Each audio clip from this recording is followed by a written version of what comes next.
Jadi kita udah merasa kita punya pegang sertifikat, tiba-tiba ada sertifikat double yang keluar, Pak. Nah, kira-kira untuk membuktikan bahwa punya kita yang benar atau punya kita yang asli lah gitu ya, apa surat-surat ataupun dokumen yang diperlukan untuk membuktikan bahwa yang kedua itu tidak tepat atau tidak benar, Pak? Saya pikir yang lebih tua, lebih dahulu adalah itu yang akan terbit dulu. Tapi belum tentu saya menemukan.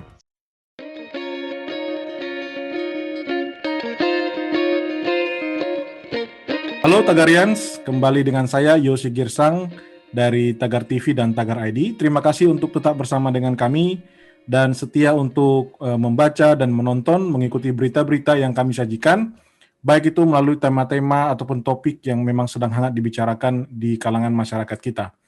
Nah, kali ini masih hangat cerita soal mafia tanah. Ya, ada beberapa tokoh, bahkan kita ketahui di media ada Pak Dino Patijalil, di mana beliau dari orang tua dari beliau, ibunya itu sempat mengalami yang namanya berurusan dengan mafia tanah. Nah, ternyata kasus ini tidak hanya terjadi di Jakarta, namun juga terjadi di banyak daerah. Nah, kali ini kami telah beruntung mengundang salah satu narasumber yang memiliki kompetensi dan paham betul situasi-situasi yang melibatkan mafia tanah ini baik di daerah maupun di pusat. Nah, kami sapa dulu, beliau adalah seorang mantan atau ex pejabat di BPN di Sumatera Utara. Kita sapa dulu Pak Budi Jatmiko. Halo Pak Budi. Halo, selamat sore. Selamat sore Pak Budi, terima kasih sudah menerima undangan dari Tagar TV, Pak. Ya, sama-sama. Ya, Pak Budi, mungkin langsung aja Pak. Pak, kira-kira siapa sih yang disebut dengan mafia tanah sebenarnya, Pak? Oke, Mas Yosi, mafia tanah. Saya juga bingung ya. Tapi kira-kira begini, saya dengan cara melakukan ilustrasi, ya. Oke.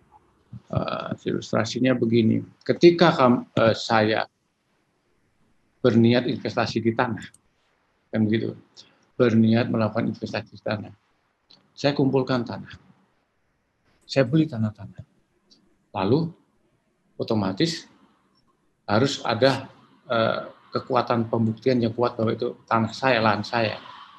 Saya kumpulkan dari masyarakat, dari siapa aja. Kalau memang itu belum sertifikat, saya akan sertifikatkan. Karena sertifikat itu adalah tanda bukti yang kuat katanya kan, konon katanya. Ya. Konon katanya, ya. Nah itu bisa nanti kita, kalau Yosi mau ngejar silahkan. Sementara bahwa kekuatan sertifikat, pembuktian sertifikat hak atas tanah itu kuat, primat kuat. Oke. Nah ini yang kami lakukan. Ini yang saya lakukan, berarti mengumpulkan, menginvestasi. Dan kemudian saya sertifikatkan. Nah, kemudian persoalannya sekarang adalah ketika kita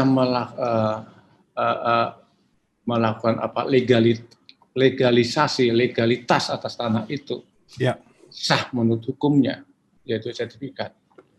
Dan ketika itu pula lah ketika kita sampai kepada suatu ada yang menuntut. Yang saya sampaikan adalah kalau saya punya legalitas atas semuanya, semua atas aset yang saya miliki, katakan saya pengembang, saya akan clear and clean tanah itu dengan legalitas yang ada di situ. Tapi ketika ada 1-2 bidang yang akan dilakukan penuntutan, atau malah mungkin sejumlah bidang saya yang sekian luasnya, sekian hektar itu, nah itulah menjadi persoalannya. Sebetulnya clear atau clean-kah yang saya punya? Kenapa ada tuntutan? Kan gitu, ada tuntutan. Bermacam-macam bisa kita analisis, tapi kenyataan disitulah tidak clear-nya. Yang seharusnya kalau kita tahapan dari langkah-langkah pembuatan sertifikat itu, ibaratnya kalau kita buat KTP atau apapun, seperti layaknya laptop komputer, kita masukkan data Yosi, keluar Yosi. Clear, dia bilang. Ya. Tapi berapa hari atau berapa tahun atau berapa bulan, muncullah. Bukan Yosi itu. Kan gitu. Itu maksudnya si Budi. Nah, Itu satu problem, ya kan? Problem itulah kemudian kita singkapi, langkah lebih jauh lagi, kan gitu. Nah, disinilah persoalannya, ketika kemudian kita menguruntutkan peristiwanya, biasanya pada umumnya legalitas biasanya yang saya punyai ini, yang saya ambil, yang menuntut tadi, pasti ada sesuatu. Yang paling pada umumnya adalah pasti tidak kuat itu. Artinya tidak sesuai dengan ketika perjanjian jual belinya. Ya. Dan itu bisa bermacam-macam. Nah, itu satu. Untuk menarik lagi ke sana, ke mafia itu, ya kalau ternyata itu tuntutan-tuntutan tidak sesuai dengan NJOP atau dengan keinginan yang pemilik-pemilik yang sebelumnya, itu sudah menjadi tanda besar. Dan ketika saya sudah memegang legalitas itu, saya katakan sudah memegang legalitas atas tanah itu berupa sertifikat. Ketika saya dituntut atas lahan itu, dia akan mengelak. Ini yang menerbitkan adalah lembaga yang berwenang untuk itu. Sah loh ini. Dari BPN. Nah, kan berarti mengelak begitu. Ya. Berarti mengelak sah. Nggak mungkin. Kalau kalian menuntut, tuntutlah BPN. Masih bisa merasakan nggak di sana? Nah, itu selalu akan seperti itu. Nah, artinya kalau kita mau meruntut seperti umpamanya kasusnya Pak Dino, ya kan akhirnya yang dikejar adalah BPN. Kan itu yang menerbitkan, itu yang kemudian harus dibatalkan. Tapi alangkah untung Pak Dino, seandainya itu adalah Paijo atau itu Raminem, bayangkan apa nggak habis tuh Raminem? Mungkin karena warisan. Ini rakyat. Siapa yang akan diuntungkan? Ya. Saya yakin 100%. Kalau Yosi memegang itu, atau katakan si pihaknya yang dia udah balik nama ini ya, Pak Dino itu, si Freddy atau siapa itu ya kan? Iya. Nah itu begini, dan di situ ada Raminem, habis tetap Raminem menuntut, saya yakin 100%. Siapa yang akan membela? Raminem, hakmu apa? Bukti kepemilikanmu apa? Buktinya. Itu kira-kira ilustrasi. Di situ kita merasakan ada mafianya di sana. Oke. Disitulah kemudian kalau dikatakan seorang pengembang yang mengoleksi tanah dengan sudah clear, sepanjang itu tidak ada lagi persoalan, rasanya itu bukan mafia. Tim pengembang yang masih oke. Tapi ketika mengumpulkan ada selentingan kabar mengenai ada sengketanya sedikit beberapa bidang itu, saya yakin pasti itu mafia. Saya kira itu. Nah, mafia itu bisa mafia yang memang tidak ada yang bisa disentuh, ada yang tidak sentuh. Karena si mafia itu kalau udah pucuknya, dia kan punya duit. Legalitas yang diperoleh itu pasti ada operator dulu yang mengamankan ini untuk sampai ke, tidak mungkin nama dia, tapi ujungnya adalah lembaganya, bukan nama dia. Dia yang mengatur semuanya sampai operatornya. Ingat, dan itu tidak mungkin tidak akan melibatkan lembaga yang menerbitkan sertifikat. Oke, Pak Budi, mungkin saya perclear sedikit lagi, Pak. Kalau misalkan itu terjadi di kita lah, atau di keluarga kita. Jadi kita udah merasa kita punya pegang sertifikat, tiba-tiba ada sertifikat double yang keluar, Pak. Nah, kira-kira untuk membuktikan bahwa punya kita yang benar, atau punya kita yang asli lah gitu ya, yang secara hukum itu legal, itu apa surat-surat ataupun dokumen yang diperlukan untuk membuktikan bahwa yang kedua itu tidak tepat atau tidak benar, Pak? Yang paling mudahnya gitu, Pak, yang dikejar gitu. Paling mudah kalau double. Ya, Pengertian paling mudah, plek, ya kan? Bidangnya bentuknya seperti itu, ya kan? Di situ, luasnya juga di situ. Cuman ada nama Yosi, saya sudah megang nama Yosi. ya, Yang satu lagi atas nama Budi, ya, gitu kan? Di situ juga yang paling mudah mengetahui. Tapi kita belum menyampai pada siapa yang fisik menguasai ya. ya, ya. Belum. Nah, yang menduduki, menguasai, menghuni. Saya pikir yang lebih tua, lebih dahulu adalah itu yang akan terbit dulu. Tapi belum tentu. Saya menemukan meskipun kita mengkaji yang tua ini keluar lebih dulu, justru di sini yang abal-abal yang tua. Oh, pernah juga gitu ya, Pak, kasusnya ya? Iya. Kenapa saya bilang itu abal-abalnya? Yang tua ini itu memang tidak ada datanya. Yang muda masuk, artinya minimal sekali data itu. Lebih lengkap data yang muda. Kan bingung. Yang kebetulan yang muda ini juga menduduki di situ, menghuni di situ. Dia nggak merasa, dia nggak mengetahui bahwa sebelumnya udah ada pernah terbit sertifikat itu. Ya kan gitu. Bingung kan, mestinya kita menghadirkan di dalam hal ini pasti yang muda harus kita lindungi. Ya kan gitu. Ya. Karena yang katanya yang tua mestinya kan, tapi nggak mungkin karena di sana nggak ada datanya, hanya memegang ada sertifikat. Tok dia megang, tapi data di warkah di lembaga itu yang menerbitkan itu nggak ada. Oke, berarti dari BPN rumit. Iya Pak, tapi dari BPN itu pasti akan hanya satu sertifikat yang terdaftar ya Pak? Ya. Untuk satu bidang tanah gitu ya? Ya. Dan ingat, sertifikat itu adalah fotokopi. Kita mengibaratkan hanya fotokopi.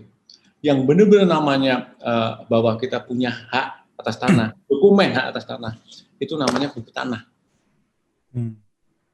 Buku tanah ketika kita fotokopi yaitu sertifikat. Jadi makanya kenapa kok kita selalu setiap ada perpindahan, kita jual beli, kita wariskan segala macam, itu ada salah satu sistem yang namanya checking tanah itu, checking sertifikat, ada nggak sebetulnya? Maksudnya kalau yang bersertifikat PPAT harus datang membawa sertifikat itu ke BPN. Ada nggak di sana? Ada nggak catatan-catatan di sana, di buku tanahnya, kan gitu. Barangkali di sertifikat nggak ada catatan, mungkin nggak ada gadenya, nggak ada jaminan, nggak ada peralihan segala macam. Tapi di buku tanah ada. Nah, seperti itu. Makanya sertifikat karena fotokopi harus sama dengan yang di dalam. Bukan yang di dalam harus sama dengan sertifikat, yang dibalik. Yang di dalam warkah yang namanya buku tanah itulah yang harus kita pedomani. Itulah produk kita yang seharusnya. Jadi diberikan kepada pemegang sertifikat itu hanyalah fotokopinya. Yang itu. Jadi setiap ada perubahan ya harus disesuaikan lagi. Harus ada laporan di sana. Begitu kira-kira. Ya, Pak Budi, mungkin kita masuk sedikit ke topik yang lebih spesifik yang Bapak pernah komentari di Tagar juga, kita ada artikelnya Pak. Itu persoalan mafia tanah yang dianggap sebagai mafia tanah di Deli Serdang Pak. Di Desa Durin Tonggol, Kecamatan Pancur Batu Pak, di Deli Serdang. Itu kan ada persoalan yang dialami oleh kelompok tani Ari Ersada Aron Bolon, AEAB. Yang mereka merasa diserobot tanahnya di Desa Durin Tonggol. Nah, di situ kan sempat Pak Budi menyampaikan semacam solusi lah gitu ya Pak, atau masukan lah kurang lebih Pak. Kira-kira Pak bisa dijelaskan dulu Pak, kan pada waktu itu kasusnya bentuknya seperti apa dan apa yang Bapak lihat kejanggalannya Pak? Durin Tunggal. Ya. Bukan Durin Tonggol, tapi Durin Tunggal. Ya, Durin Tonggol ya. Tonggal. Tonggal. Oke. Oke. Boleh saya meruntut kasusnya? Siap, silakan Pak. Jadi nanti akan menemukan kejanggalan di sana. Ketika itu 98, 99, 98, 99 ya tahunnya ya. Kelompok tani ini, Ari Sada ini menduduki, menggarap, mengusahai, istilah orang sana mengusahai, mencangkuli, menanami. Yang ditanami apa? Tanah negara. Oke. Statusnya tanah negara bekas perkebunan. Oke. Bekas perkebunan yang namanya Kuala Bekala. Nah, langsung saya potong dulu. Ini pertanyaan, ini aset apa bukan? Ada dua. Jadi berat nanti kalau itu aset. Iya. Nah, ini sudah bukan aset. Jadi ada sebagian kebun Kuala Bekala ini yang memang adalah PTPN 2. Iya. Penguasaan. Tapi ada dua bagian, sebagian memang masih diusahain secara produktif oleh PTPN 2, tapi ada sebagian sudah memang terlantar sejak kemerdekaan, bagian itu terlantar, sehingga memang sudah digarap masyarakat. Ya. Hukumnya ketika itu mesti akan diberikan kepada rakyat. Hukumnya loh. Oh, memang ada hukum yang ada gitu ya Pak. Setelah digarap berapa tahun Pak itu Pak? Tidak harus seperti itu. Tapi kalau kita secara umum ada aturannya, ada 20 tahun menggarap secara fisik ya kan, dengan etiket baik dan bla bla bla bla. Oke. Etiket baiknya. Jadi saat itu pula lah, karena dia bukan bagian lagi dari kebun, memang dikuasai, tapi waktu itu masih tetap HGU, tapi udah telantar, tapi udah nggak diusahain. Ya. Statementnya adalah ketika waktu perpanjangan pun itu sudah tidak lagi, karena memang nggak digarap, nggak diusahain lagi oleh PTPN, memang secara terang tidak kami perpanjang. Berarti udah masuk jadi pendudukan rakyat kan, udah diduduki sekian lama jadi kemerdekaan, dan ada statement memang PTPN nggak memperpanjang bagian ini. Ya. Jadi it's okay, itu adalah tanah negara murni, bebas, ya kan, ex kebun dan diduduki rakyat. Nah, masuknya Ari Sada adalah 98, 19, zamannya Gus Dur itu. Oke. Rakyat, tanah untuk rakyat, 20% tanah negara adalah tanah rakyat kan gitu ya. Iya. Oke, enggak ini ada joke ya. Tapi memang politisnya ada kan begitu. Itu politisnya seperti itu.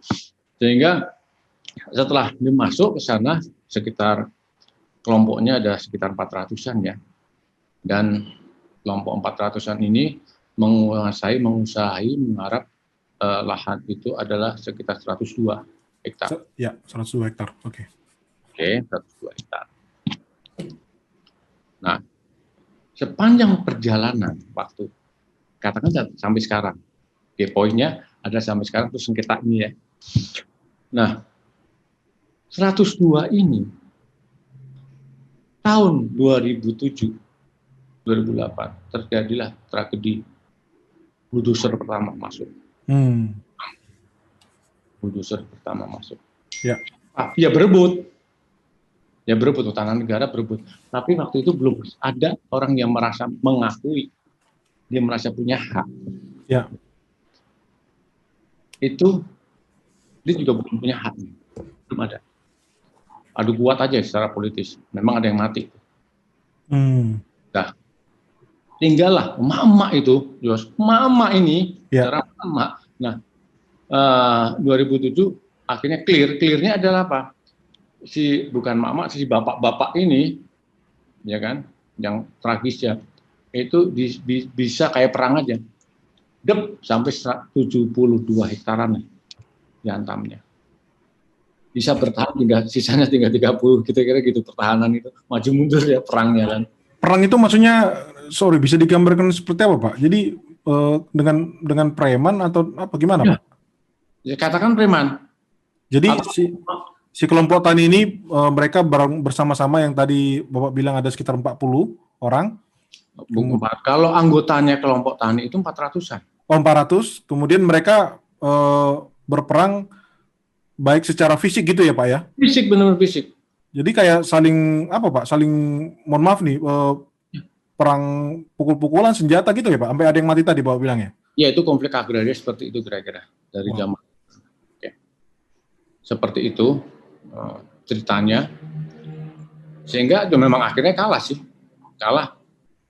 Tapi hanya akhirnya tetap bukan tergusur semuanya. Salah 30 hektar sisa. Ya, tersisalah itu. Itu pun yang saya katakan itu nanti ada bukti-buktinya seperti udah pernah dimediasi DPRD ketika itu tahun 2007 itu. Kemudian dia sempat ada yang dipenjara si kelompok tani ini, ya kan? Berarti kan ada juga yang dibantu oleh, ya kan, karena ada yang masuk penjara. Ya. Kapolsek pun meninggal dengan tuduhan si kelompok petani inilah yang membunuh, ya kan itu. Itu ceritanya yang betul, ya, ada itu kan gitu. Nah, yang ini saya sampaikan kemudian tersisalah 30 itu. Yang 72 itulah muncullah yang namanya pengembang perumahan apa disebut kalau waktu itu Pak Golden Valley atau apa itu. Sampai sekarang ada. Ya. Oke. Siapa yang punya? Pasti udah tahu dong. Kan itu siapa yang punya? Kan itu. Nah, ini cara-cara inilah nanti Yosi bisa menyimpulkan. Nah, kemudian ini masih bertahan terus ini kan. Dari 30 tetap diusahain, tapi juga berjuang dia melalui cara jalur hukum. Ya. Nah, saya pun kenalnya ketika menjabat di situ. Ya. Ketika menjabat di sana. Dan mendemo di kantor, kami di demo, lempar tai babi, wah, sampai dia duduk di sana berminggu-minggu membuka tenda. Hanya satu-satunya mungkin saya yang merasa kasihan kalau perintahnya jangan biarkan aja mereka di situ. Saya nggak mungkin dong. Saya ajak dialog. Apa ya permasalahannya? Ya. Kan gitu. Kemudian mari masuk kita berbincang. Itu saya seminggu saya dipindah di sana waktu itu baru. Ya udah, kita ajak. Kemudian tahulah masalahnya sepertinya yang saya katakan ini kan gitu. Ya. Nah itu hubungan kami seperti itu. Dan ketika itu kemudian dalam rapat-rapat internal dalam rangka penyelesaian untuk kelompok tani, dia kan tetap juga berjuang untuk 72 yang sudah diambil. Kan yang itu juga diambil kan itu perjuangannya. Meskipun saya hanya menyampaikan janganlah kok itu ada jadi perumahan. Iya. Jangan kamu itu ada warga di sana. Janganlah diintimidasi. Yang tadinya terjadi intimidasi ditutup lagi ini kan terjadi terus seperti itu. Jangan, udah biar aja. Relakan, mari kita bicara yang masih tersisa ini kan kita itu. Iya. Kita berbicara yang sisa. Relakan itu. Nah, jadi itu. Nah, kalau secara internal dari hasil pertemuan, dia tetap berjalan. Saya sampaikan, oke lah, kenapa nggak jalur hukum pengadilan? Mana kami punya uang untuk ke pengadilan itu satu. Dan pasti hukumnya juga nggak akan jelas. Dan pernah saya ketemukan loh ini sama si pengembang ini. Iya. Tahu dong saya akhirnya siapa dia. Meskipun putusannya, tapi yang diutus kan nyebut namanya. Iya. Yang sekarang tetap terkenal dong. Yosi pasti tahu itu. Iya. Terkenal. Nah itu masalahnya. Saya pertemukan, tapi nggak ada solusi. Udahlah, kalau gitu ganti rugi lah, kasihlah itu kompensasi kan kira-kira begitulah. Iya. Nah, itu ranahnya mediasinya. Tapi juga kalau ranah hukumnya, kelompok tani ini nggak sanggup. Berarti sampai sekarang yang 30 hektar itu pun belum ada sertifikat yang dipegang oleh kelompok tani, Pak? 2 kemungkinan. Oke. Ini setelah kejadian itu ya. Oke, kita berarti kalau pertanyaan itu langsung kita potong kejadian. Kan terjadi penggusuran lagi sekarang ini. Sisa yang 30. 30 terjadi bulldozer lagi nggak bisa ditahan. Di situ juga terviral ada video-video militer. Ya sekali juga menyaksikan apakah itu mendukung atau tidak. Ya. Tapi jelas seharusnya ini dong dihentikan dong itu ya kan nggak bisa seperti itu. Ya. Dicabuti. Nah dari analisis pertama aja, agak meloncat ya. Nanti tolong ingatkan balik lagi ya, Bu Ustaz. Ya. Dari itu saja sudah menunjukkan betapa kuatnya yang pegang sertifikat. Di situ kan menunjuk sebelum bulldozer, gue punya sertifikat, gue punya kuasa. Ya. Lu pergi, gue gusur. Anehnya, ya kan dengan cara itu kan harus diselidik dulu sertifikat di mana letaknya dan sebagainya, kan nggak ada yang menunjuk tuh 30 hektar. Setelah kita lihat sertifikatnya cuma 600-an lah. Oke lah, satu sertifikat 600 meter yang digusur 30 hektar. Panas gak itu? Itu ya kan, kalau memang benar. Toh sertifikat pun nggak tahu letaknya di mana. Berarti kira-kira abal-abal. Tak sebutkan nanti sertifikat itu abal-abal. Nih, jadi setelah kemudian dipagar, muncullah itu nama. Duren Tunggal Usu Residen. Nah, ini dia di balik semuanya. Yang ingin saya sampaikan, lahan itu juga berseberangan dengan penangkaran. Itu adalah punya USU. Penangkaran itu apa ya? Untuk pendidikan ya, untuk pendidikan itu. Satu itu. Dan kalau ini hanya isu mengatakan bahwa ini versi yang satu ya. Lahan itu pun apa persis di antara 72 atau termasuk 30 memang sudah bersertifikat. Itu adalah punya dosen-dosen USU. Isu benar apa enggak? Apakah itu masuk di 72 atau masuk di 30? Kan kita harus pembuktian semua ini kan. Gitu. Ya. Tapi saya belum menuduh usul, tapi saya hanya menyatakan bahwa sebelahnya penangkaran, kemudian di situ ada klaim bahwa itu ada bersertifikat, itu adalah koperasi USU, kan gitu. Oke, kita buktikan. Tapi apa kaitannya sama presiden USU tadi itu ya? Kan gitu kan? Ya. Nah itu yang harus menjadi perhatian. Terus siapa yang megang itu? Berarti kan kalau diambil itu ada 300-an kapling barangkali di situ kalau ada ya, kemudian oleh koperasi, memang mungkin dosen-dosen itu 1-2 ada yang menunjukkan bisa ini kan sertifikat itu. Oh, memang gue nggak bisa menguasai tanah itu fisiknya nggak di kelompok itu ya, digarap oleh masyarakat. Ada yang udahlah kita ini aja lah, kita alihkan lagi nih satu gepok sertifikat itu siapa yang mau? Kira-kira begitu. Itu juga cara-cara, untuk mengumpulkan. Nah, nggak baik, mereka baik sih, lembaga ini ya baik. Ya udah, walaupun bukan sertifikat, ini lapangannya bukan gue yang ini kan, tata hukumnya. Ya udah, ya ditawarkan siapa yang mau. Barangkali ada yang menawar, ya udah gini bawa sini, kira-kira begitu ya. Nah, ini saya bilang abal-abal itu. Kenapa? Ini masuklah sekarang ke teknisnya. Ya, ini teknisnya, teknis pertanahan. Umum, orang punya sertifikat, pasti ada tanahnya dong. Ya.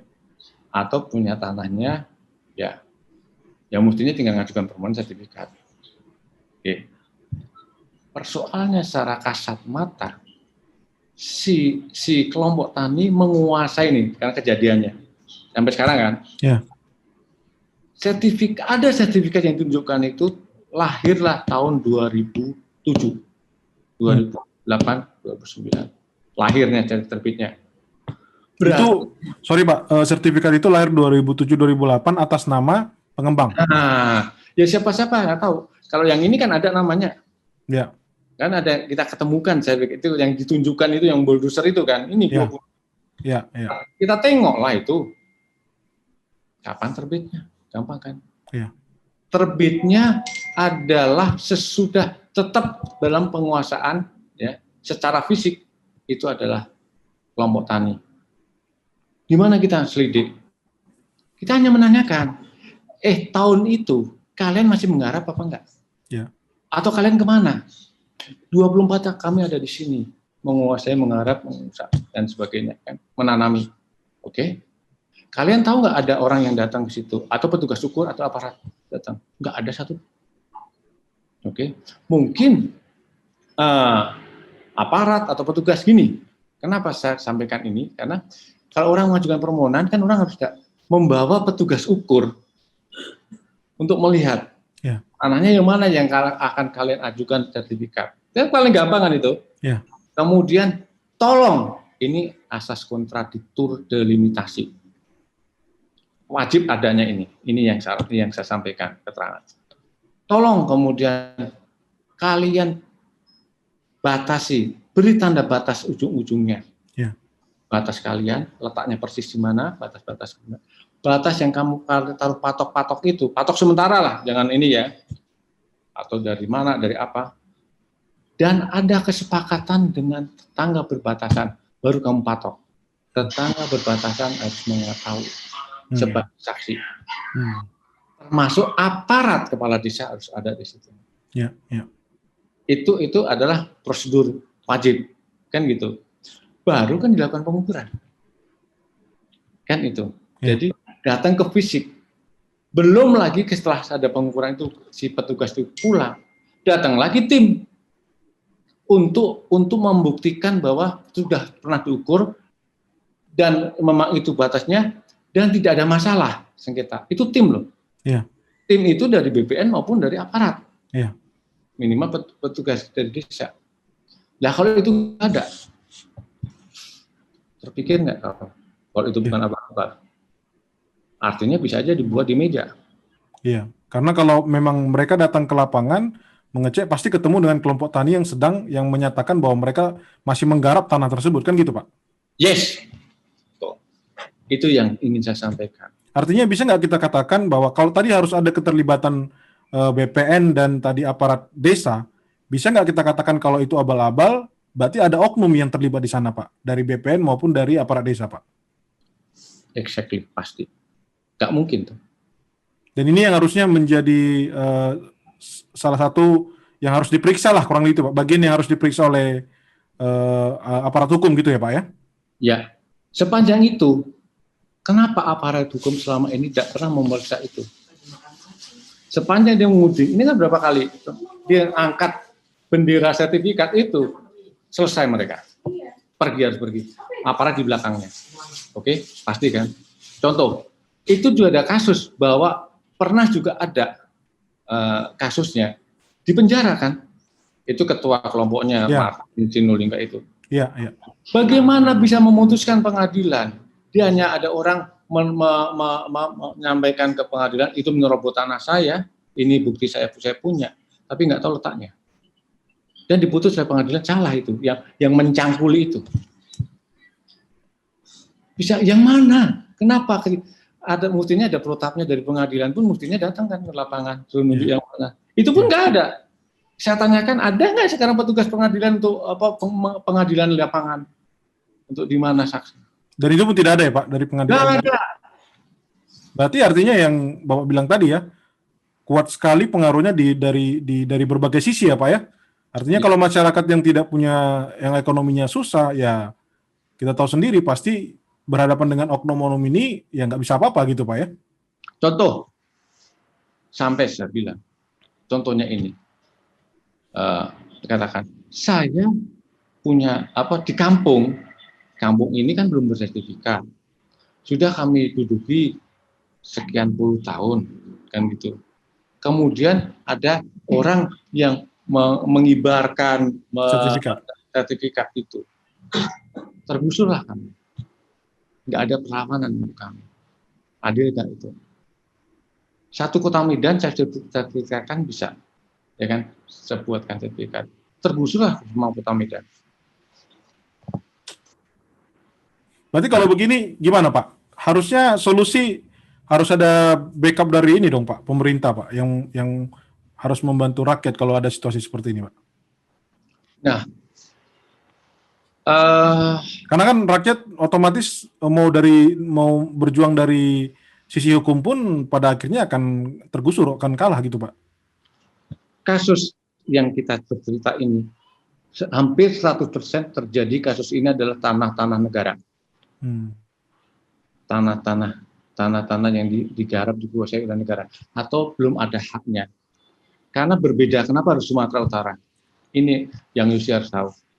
Biasanya, ya kan, alat bukti kalau belum bersertifikat, tapi nanti terlalu jauh nariknya. Tapi ini ada petok, ada girik, pajak-pajak itu menunjukkan tanah-tanah yang sudah ada legalitas.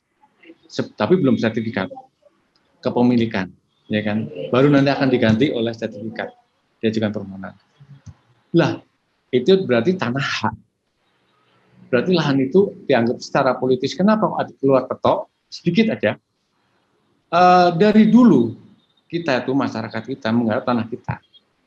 Itu kan berarti secara adat menggarap, kan itu. Munculnya petok ketika itu zaman kolonial. Kolonial kan Belanda mengatakan seluruh tanah-tanah jajahan kami itu adalah tanahnya kron, ratu. Kalian menggarap. Ya. Karena menggarap dipajaki. Petok. Oh, oke. Ngerti ya? Istilahnya Pak ya, dipajakin ya. Nah, ya kan karena dia penggarap. Ya. Dia hanya punya 2 tanda bukti. Kalau waktu kolonial kan akhirnya bukti, dan namanya bukti hak apa? Eigendom segala macam itu, erpah secara kepadatan itu mutlak. Kalau tidak ada eigendom, nggak ada namanya itu tanah negara. Tanah negara ada 2, anggapan kolonial kan, konsep kolonial ini konsep. Ya. 1, tanah negara yang bebas. Kalau kita lihat hutan itu bebas lah katakan. Tanah negara yang digarap, diusahain, dihuni oleh rakyat kampung, sawah. Nah itu tanah negara konsepnya Belanda, kata kolonial itu. Nah, yang diusahain, digarap, dihuni itu dipajaki lah. Orang tanahku itu crown, ya kan, ratu, pajak lah. Nah, ketika merdeka, kan politik hukumnya berbalik. Ya. Tapi karena belum bersertifikat, untuk membedakan bahwa itu tanah bekas barat, tanah eigendom, atau bukan, atau tanah negara, atau tanah rakyat. Dari mana kita tahu? Kalau kamu punya tanah, buktimu apa? Kan gitu. Ini kan kita akan mensertifikatkan kan, meningkatkan haknya. Ya. Atau ya pajak itulah menunjukkan bahwa Yosi punya lahan itu. Ya. Cuman dulunya adalah pajak itu bukti kepemilikan. Kira-kira begitu. Nah, untuk tanah negara yang bebas, seperti kebun-kebun ini yang di Sumatera Utara, nggak mungkin dong. Petoknya nggak mungkin petok, nggak mungkin girit, karena itu adalah masih keseluruhan hak barat itu kan. Ya. Itu nggak ada. Ya apa buktinya? Keterangan kepala desa. Ya kan gitu, keterangan kepala desa. Keterangan kepala desa dipakai untuk nanti untuk mengajukan sertifikat. Persoalannya sekarang, ya kan, kalau memang itu udah legalitasnya itu harus keterangan. Banyaklah kepala desa yang nggak beres juga, nggak mau memberi keterangan. Nah, seperti kasusnya si Rembah, kasusnya si kelompok tani ini, adalah kepala desa nggak mau memberi keterangan, sehingga berintu bahwa itu, ya memang kalau keterangannya memang itu statusnya apa, garapannya siapa, sih kan itu faktualnya. Itu yang dasar kekuatan pertama kali. Nah, ini persoalannya. Jadi, menurut saya, ya harus diangkat sertifikat itu. Saya sampaikan, meskipun dalam pertemuan maaf saya langsung aja saya buka di Wamen. Ya, Wamen ATR BPN ya Pak ya, kementerian ya Pak. Ya. Sepanjang, kalau membantu rakyat, sepanjang itu sertifikat itu, katakan itu resmi, tapi ingat tahunnya ya kan terbitnya, dikatakan resmi. Tapi kalau membantu rakyat harus diangkat, harus dibatalkan. Kalau enggak, di tangan-tangan, saya sampaikan, oknum, di tangan-tangan yang tidak beretiket baik, ya inilah dampaknya. Saya nggak mengatakan mafia kan, ya. Yang tidak beretiket baik, dipakai untuk itu. Dengan power, dengan politis yang lebih kuat, ya ini yang dipakai. Dan terjadi seluruh Indonesia pasti seperti itu. Karena ketika berhadapan antara mana bukti kepemilikanmu, yang satu nunjuk sertifikat, yang satu geleng-geleng, habislah yang geleng-geleng. Ya. Atau bukanlah sertifikat, habislah dia. Pengadilan, kejaksaan, apapun semua itu geleng-geleng. Mereka nggak tahu bahwa ini adalah juga cacat kan, kemungkinan cacat kan ada. Ya. Ini ya kami memberi penjelasan. Saya merasa risih, ya kan. Saya ingin aja berbagi. Ini loh, tolong ini dibetulkan. Kasihanlah rakyat. Kalau ingin membantu rakyat, nawajitannya Jokowi. Ya. Saya yakin ini kepepet juga. Karena apa? Ketika bicara itu, faktanya kalimatnya adalah memang ambigu. Kalimatnya adalah, apakah kalian nggak kasihan itu jadi di penjara? Saya hanya berpikir, ini otak saya, penjara. Artinya, di sertifikat di tangan saya. Terus oleh instansi, saya nggak nyebut lagi instansi, diangkat itu, sertifikat saya dibatalkan. Saya kan marah. Pasti. Kan saya dituntut, saya nuntut itu kan. Kenapa? Kau yang mengeluarkan, kenapa kau batalkan? Ini aku. Ini duit juga loh, dapatnya juga berdarah-darah kan. Kira-kira begitu. Iya, iya. Ngerti ya, Yosi? Iya, iya. Itu kalimatnya dah, rela gak kalau itu yang mungkin udah sepuh-sepuh ini masuk penjara? Solusinya apa yang ini? Akan dicari lahan pengganti. Ya nangis dong, lah kok saya yang dikalahkan? Ada yang bicara dalam enak ya jadi mafia ya. Nah, kan boleh lagi, enak ya jadi mafia ya. Kan gitu kan? Enak ya jadi mafia. Kenapa? Loh iya dong. Saya satu kampung belum bersertifikat, tahu-tahu ada muncul di kampung itu, kami yang diusir kok. Iya. Enak. Tuh. Dan ini bisa menjadi contoh yang jelek juga ya Pak. Maksudnya seperti kita orang awam mendengar seperti ini kan, di luar sana kan banyak orang-orang yang punya power, punya kemampuan finansial, dengan melihat seperti ini sangat mudahnya bisa dilakukan.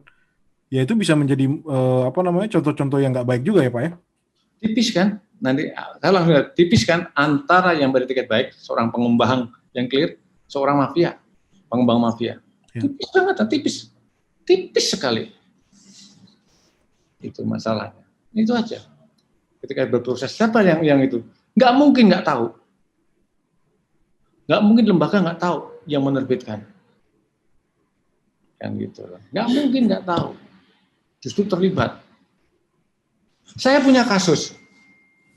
Ini Nata Negara. Secara Kepres 32 itu adalah dasarnya. Kepres 3279. Itu dasar-dasar bahwa kita bisa memperoleh tanah negara, hak milik tanah negara dengan skala prioritas. Itu yang sekarang undang-undang yang paten, meskipun Kepres kayaknya mengalahkan konstitusi yang perlu diperbaiki itu. Yeah. Jadi Kepres 3279, terus turunannya adalah PMDN, Peraturan Menteri Dalam Negeri nomor 379 yang berlaku tahun 80. Di situ menguraikan seluruh hak-hak Barat kalau masih ada itu hapus menjadi tanah yang dikuasai oleh negara. Lalu apa? Ya, akan ditata, dikelola dengan baik. Nah, bagaimana kita memiliki di situ dijelaskan. Satu, karena tanah negara, kalau memang negara tidak membutuhkan, prioritas pertama adalah kepentingan umum. Oke? Enggak. Kalau itu enggak, diberi kesempatan prioritas kedua kepada si X pemegang hak, kalau mau. Yang ketiga baru rakyat yang menduduki, menguasai, menghuni. Dan ini pun melalui penetapan pengadilan sudah ini yang saya ceritain ini. Ya. Seorang ibu-ibu dan janda. Kasihan kali ini. Dia menduduki di situ dan mendapatkan semacam KTP dari penetapan bahwa dia bisa memperoleh itu, tinggal mengajukan ke BPN. Ya. Dia prioritas pertama. Udah nggak ada siapa-siapa lagi kan, penetapan pengadilan. Tinggal dia mengumpulkan bukti-bukti apa yang diperlukan. Okay. Perjalanan sampai pengukuran segala macam, udah hampir selesai ini, Mas Yosi, hampir selesai.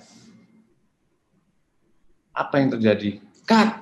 Disengketakan, ada klaim dari pihak ketiga. Jadi tertunda dong, tapi sudah ada panitia, ada pengukuran, sudah menunjukkan itu si ibu yang ada di situ, ya kan, itu ya kan. Ini lawahnya udah.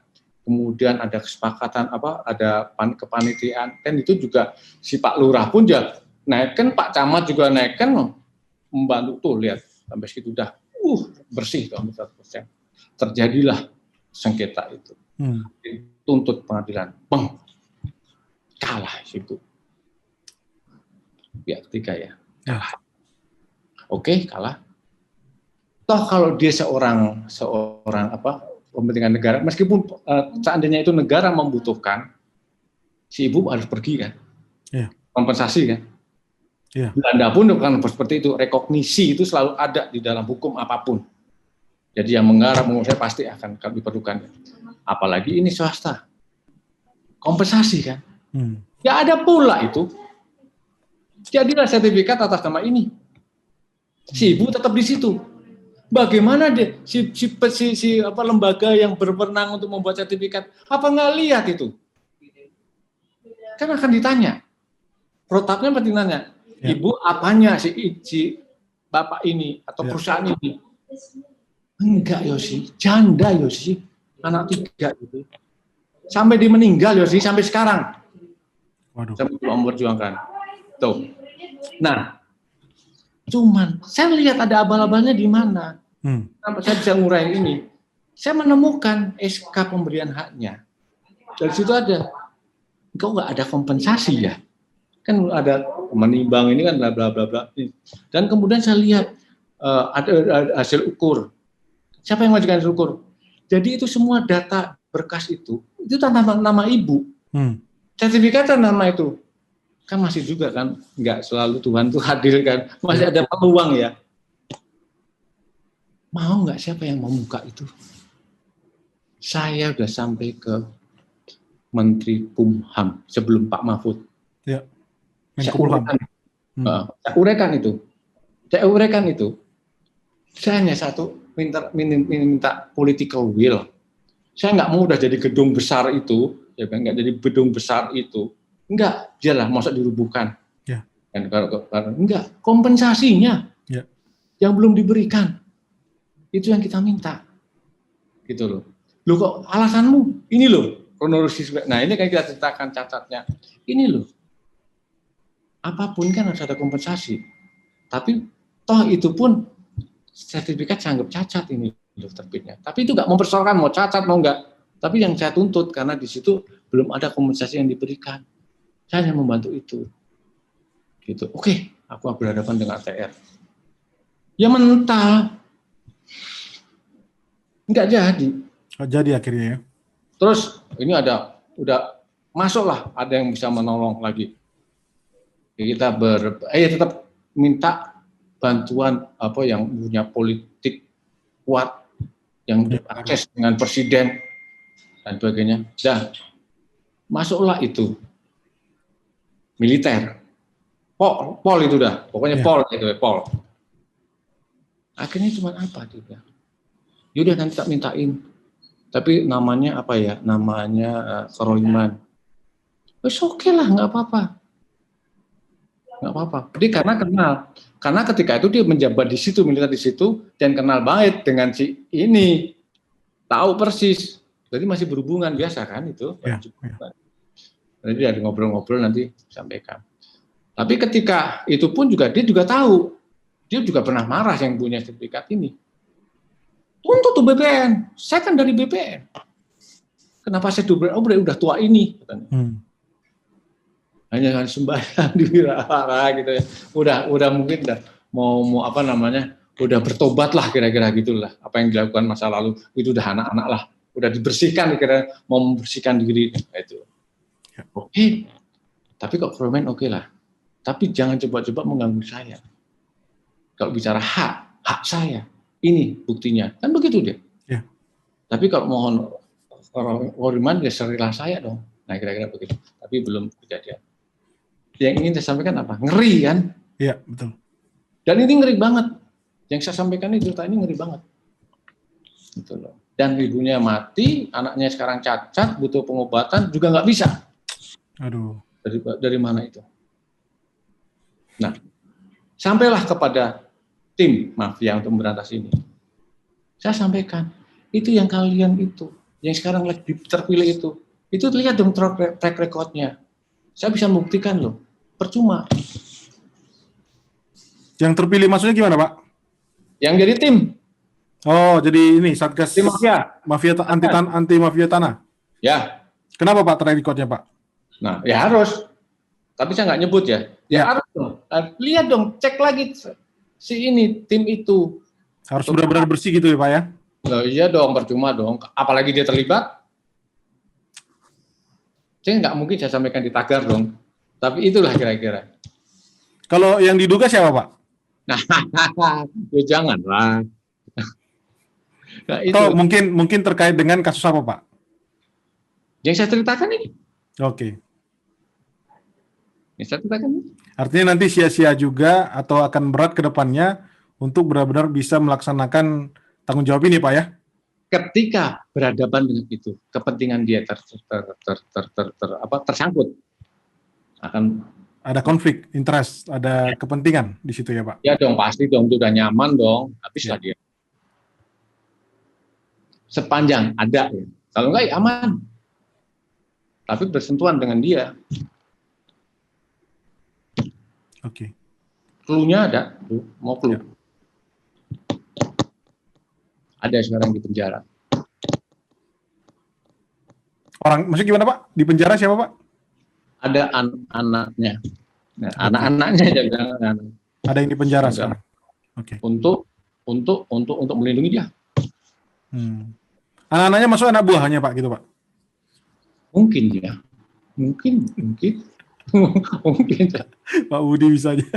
Pak Budi, tidak terasa udah hampir sejam kita diskusinya ini Pak, luar biasa sekali. Menurut saya ini adalah apa ya, cerita yang mungkin tidak bisa didengar atau tidak bisa kita ketahui sebagai orang awam ya, tapi ini banyak sekali membuka pikiran dan istilahnya walaupun mungkin kasusnya tidak langsung berhadapan dengan masing-masing dari kita para pendengar atau penonton Tagar TV ini, tapi saya yakin ini akan dapat pelajaran lah Pak. Minimal kita bisa waspada ke depannya Pak. Mungkin sebagai closing statement Pak dari Pak Budi, apa yang kira-kira pemerintah bisa lakukan untuk melindungi masyarakat, terutama masyarakat dari kalangan menengah dan kecil ya, yang saat ini sedang berperkara tentang sengketa tanah ini Pak. Silakan Pak Budi. Ketika berhadapan dengan rakyat, antara kita beradu antara bukti kepemilikan kita bersengketa, janganlah semata-mata adalah sertifikat menjadi salah satunya bukti yang paling kuat. Itu satu yang terpenting. Karena dari situ pun berjatuhanlah rakyat kita. Simple ya, sederhana itu closing statement saya. Berjatuhan. Baik, demikian diskusi kami dengan Pak Budi Jatmiko, mantan pejabat di Badan Pertanahan Nasional Sumatera Utara. Terima kasih Pak Budi untuk waktunya bersama dengan Tagar TV. Sampai ketemu kembali. Sorry Pak, silakan Pak. Kebetulan saya perkenalkan juga, saya seorang dokter. Ya. Saya ngajar di Trisakti. Siap. Ini pesan sponsor aja. Ya. Kalau ingin mempelajari itu kasus-kasus belajar di Trisakti, itu kampus saya. Siap. Oh, sekarang Pak Budi juga mengajar di sana sebagai dosen ya Pak? Dosen, S2 untuk politik hukum agraria. Itu bersentuhan semuanya. Termasuk lembaga saya, anak-anak yang junior saya latih untuk itu. Oke. Berarti Bapak selain punya pengalaman panjang berpuluh-puluh tahun sebagai pejabat di BPN dan sekarang justru mengajar juga Pak. Ini ilmu yang luar biasa, nggak bisa dapat di ini Pak, nggak gampang diperoleh ini Pak. Langsung dari praktisi ya Pak ya. Betul, dan banyak juga memang praktisi yang lain itu banyak lawyer itu kalau tahu masuk ke sana dan dia sangat banyak sekali case-case dia yang kemudian kita bisa menguraikan itu. Begitu juga justru rekan-rekan junior dari BPN pun yang menangani sengketa terbuka di pikirannya. Oke. Dan kalau kamu memang punya prinsip pelayanan masyarakat, ini yang kamu harus lakukan. Jangan takut. Tapi itu risiko, itu pesan saya untuk rekan-rekan saya. Baik. Terima kasih Pak Budi untuk waktu dan kesempatannya. Untuk Anda Tagarians, jangan lupa selalu ikuti diskusi dan bincang-bincang kami dengan berbagai tokoh dan para pakar di kasus-kasus atau topik yang sedang hangat. Terima kasih, sampai ketemu kembali.